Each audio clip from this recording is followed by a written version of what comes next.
same when we are listening, but to hear in English in here. While listening in English is listen. Listening in learning English. Oke, jadi pembelajaran listening dalam bahasa Inggris. Jadi bagaimana itu kaitannya? Jadi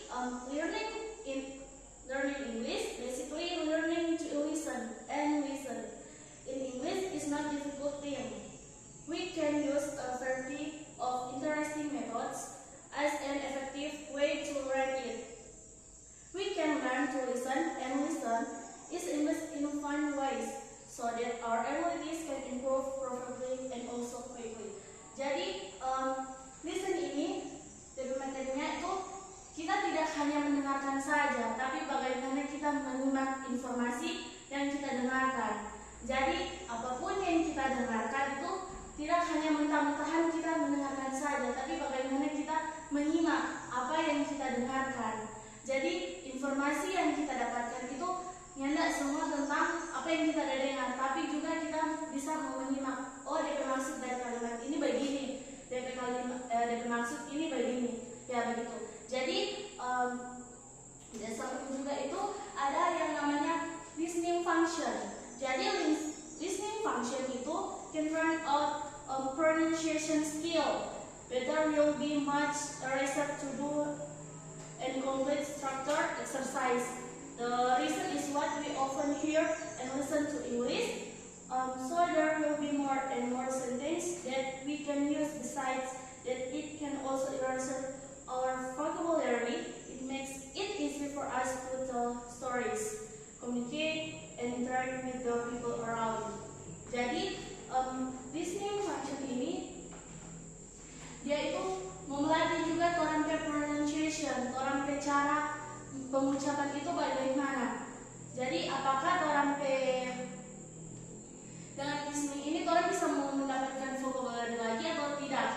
Jadi tentu saja orang bisa mendapatkan vocabulary dengan orang mendengarkan ini listening. Jadi DP fungsi itu hanya mentok saja, hanya orang mendengarkan saja. Tetapi pembelajaran listening ini orang bisa mendapatkan juga vocabulary, memperluas orang vocabulary, mendapat banyak vocabulary. Jadi tidak orang cuma mau mendengar begitu saja, tetapi ketika orang mau memperhatikan itu bisa saja orang memperlibat orang struktur grammar. Jadi orang tidak hanya mendengarkan listening saja, tapi orang dalam listening ini berbagi. So ada yang writing, so ada reading, ada speaking, ada grammar. Jadi tidak hanya bentuk listening saja, tetapi dengan belajar listening ini kita juga bisa mempelajari bagaimana dia bicara penulisan, bagaimana cara readingnya, bagaimana cara grammarnya. Jadi tidak hanya mentok saja di listening, tidak mentok saja hanya di mendengarkan.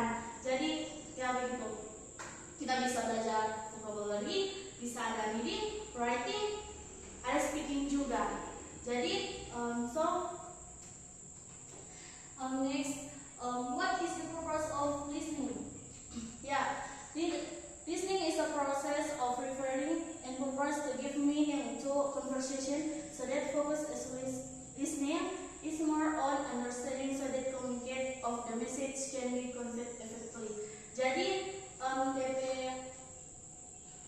dari purpose dari listening ini orang itu mau kasih baku sambung. Kalau dari bahasa Nanda bilang mau kasih baku sambung orang pembicaraan dengan orang lawan bicara. Jadi supaya orang pembicaraan itu makin efektif. Jadi tidak mati di situ dalam pembicaraan, tetapi kalau kayak dalam pembelajaran di kelas ini antara guru dan siswa atau guru dan murid itu lebih efektif. Jadi ada interaksi balik.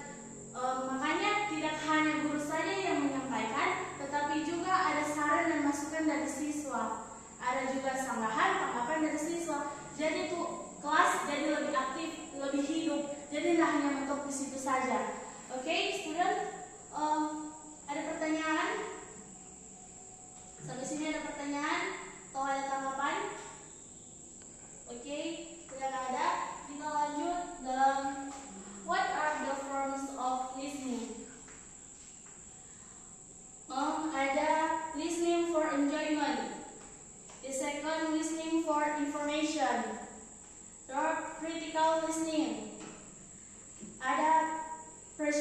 listening dan ada empathic listening.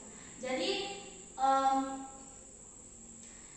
DP tab ini orang mau belajar listening itu bagaimana orang supaya listening itu bisa orang pelajari dengan baik.